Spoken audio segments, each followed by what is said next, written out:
নমস্কার বন্ধুরা, আমার চ্যানেল কুকিং টেল বাই সঞ্চিতাতে তোমাদের সকলকে জানাই স্বাগত। আমার চ্যানেলে নিত্য নতুন নানান রকম দেশি বিদেশি এবং বিভিন্ন প্রদেশের রান্নার রেসিপি পেতে এক্ষুনি চ্যানেলটি সাবস্ক্রাইব করো আর পাশে থাকা নোটিফিকেশন বেলটি প্রেস করে দিও। আজকে আমি তোমাদের বাড়িতে খুব সহজে কিভাবে আম সন্দেশ তৈরি করতে হয় সেই রেসিপিটি দেখাবো। তার জন্য আমি এখানে 200 গ্রাম মতো ছানা নিয়ে নিয়েছি। এই ছানাটা আমি বাড়িতে তৈরি করেছি, তোমরা চাইলে দোকান থেকেও কিনে আনতে পারো। পারফেক্ট ছানা কিভাবে বাড়িতে তৈরি করতে হয় তার রেসিপির লিঙ্ক আই বাটনে এবং ডেসক্রিপশন বক্সে দেওয়া আছে, তোমরা অবশ্যই চেক করো। এবার ছানাটাকে হাতের তালুর সাহায্যে খুব ভালোভাবে মেখে নিতে হবে। তোমরা দেখতেই পাচ্ছ আমি কিভাবে ছানাটাকে মেখে নিচ্ছি। হাতের তালুর সাহায্যে এইভাবে অল্প পরিমাণ ছানা নিয়ে এইভাবে স্ট্রেচ করতে হবে আর ভালোভাবে মেখে নিতে হবে, যাতে ছানার মধ্যে কোনো রকমের লাম্পস বা কোনো রকমের গুটলি না থাকে। এর ফলে যে মিষ্টি বা যে কোনো মিষ্টি যাই তোমরা তৈরি করো না কেন সেটা খুব সুস্বাদু হবে। এইভাবে আমি অল্প অল্প পরিমাণ ছানা নিচ্ছি আর এইভাবে তৈরি করছি আর এক পাশে রেখে দিচ্ছি। তোমরা চাইলে অন্য কোনো প্লেটেও রাখতে পারো।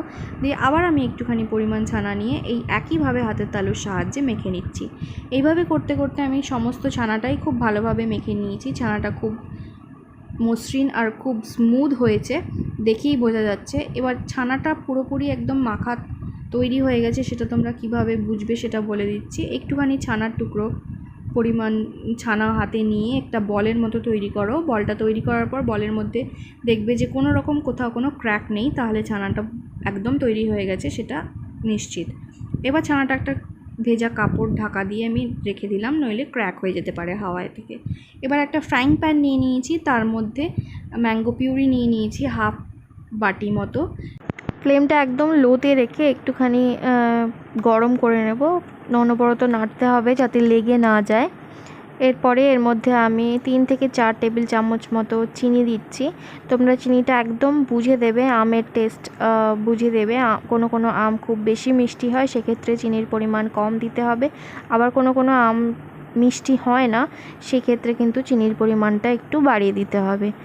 এইভাবে দিয়ে চিনিটা মেল্ট হয়ে যাওয়া পর্যন্ত আমাদেরকে নাড়তে হবে অনবরত। এখানে চিনিটা মেল্ট হয়ে গেছে আর আমের যে পিউরিটা সেটাও অনেকটা স্টিকি স্টিকি হয়ে এসছে। এবার এই স্টেজে আমি মাখা ছানাটা এর মধ্যে দিয়ে দেব, দিয়ে ভালোভাবে এটাকে মিক্স করতে হবে ম্যাঙ্গো পিউরির সঙ্গে। খুব ভালোভাবে মিক্স করতে হবে, অনবরত খুন্তি নাড়তে হবে। খুব ভালোভাবে মিক্স যাতে হয়ে যায়, সমস্ত আমের ফ্লেভারটা যেন ছানার মধ্যে চলে আসে, সেইভাবে একদম সমানে নেড়ে যেতে হবে আর লেগে যাতে না যায় সেই জন্য অনবরত নাড়তে থাকতে হবে। হাত ব্যথা হয়ে যায়, আমারও হাত ব্যথা হয়ে গেছিলো, তোমরা চাইলে কারো সাহায্য নিতে পারো। এইভাবে করে এটা আমার পুরো মিক্স করা হয়েছে। এবার এর মধ্যে আমি 2 থেকে আড়াই টেবিল চামচ মতো গুঁড়ো দুধ দিয়েছি। গুঁড়ো দুধটা তোমরা নাও দিতে পারো, তোমরা ছানাটা যেই তৈরি হয়ে যাবে তখনই গ্যাস থেকে নামিয়ে শেপ করতে পারো সন্দেশের। বাট আমি গুঁড়ো দুধটা দিলাম, এর থেকে একটা খোয়ার মতো টেস্ট আসবে। খোয়া দিয়েছি, এরকম একটা হালকা টেস্ট আসবে। আর একটুখানি বাইন্ডিংয়ের জন্য ব্যবহার করলাম আমি, বাইন্ডিং করতে সুবিধে হবে। এবার এটা তৈরি হয়ে গেছে, গ্যাস অফ করে আমি একটা প্লেটে ঢেলে নিচ্ছি। এটা গরম গরম শেপ দিতে হবে, নইলে কিন্তু হবে না। আমি এখানে 3 রকমের শেপ দেখাবো। ফার্স্ট শেপের জন্য একটুখানি ছানার মিশ্রণ আমি হাতে নিয়ে নিচ্ছি। খুব গরম, সাবধানে করতে হবে, হাতে একটু জল লাগিয়ে নিতে পারো বা ঘি দিয়ে একটু লাড্ডুর মতো তৈরি করতে হবে আগে, তারপরে হালকা একটু প্রেস করে একটা কয়েনের মতো তৈরি করে নিতে হবে। সাইডগুলো যদি ক্র্যাক হয়ে যায় একটু চেপে চেপে ঠিকভাবে শেপ করে নিতে হবে। কোনো ভেঙে যাওয়ার কোনো ভয় নেই, কারণ এটা সেট করতে আমি ফ্রিজে রাখবো। এইভাবে একটা সন্দেশ তৈরি হয়ে গেছে। সেকেন্ড যে শেপ তৈরি করব সেটা খুবই ইজি, এটা তোমরা অনায়াসেই করতে পারো।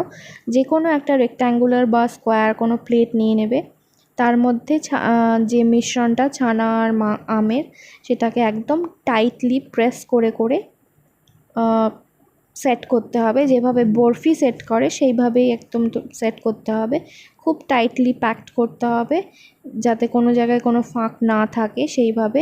এভাবে আমি সেট করে দিয়েছি। এটা এবার ফ্রিজে রেখে দেবো 2 ঘন্টার জন্য। খুব ইজি এটা অবশ্যই ট্রাই করতে পারো। আর থার্ড যে শেপ আমি করব সেটা একটুখানি ডিফিকাল্ট, একটু টাইমও লাগবে। তো তোমরা 2-3 জন একসঙ্গে যদি করো তাহলে তাড়াতাড়ি হয়ে যাবে ঠান্ডা হওয়ার আগেই। এভাবে এক টুকরো একটুখানি ছানার মিশ্রণ নিয়ে আমি এভাবে একটা ওভাল শেপ মতো ডিম্বাকৃতি আকার মতো করে নিয়েছি। করে নিয়ে আমি মাঝখান থেকে, আমি যেভাবে করছি সেভাবে তোমরা করো, দেখে নাও, এক্সপ্লেন করাটা একটু ডিফিকাল্ট।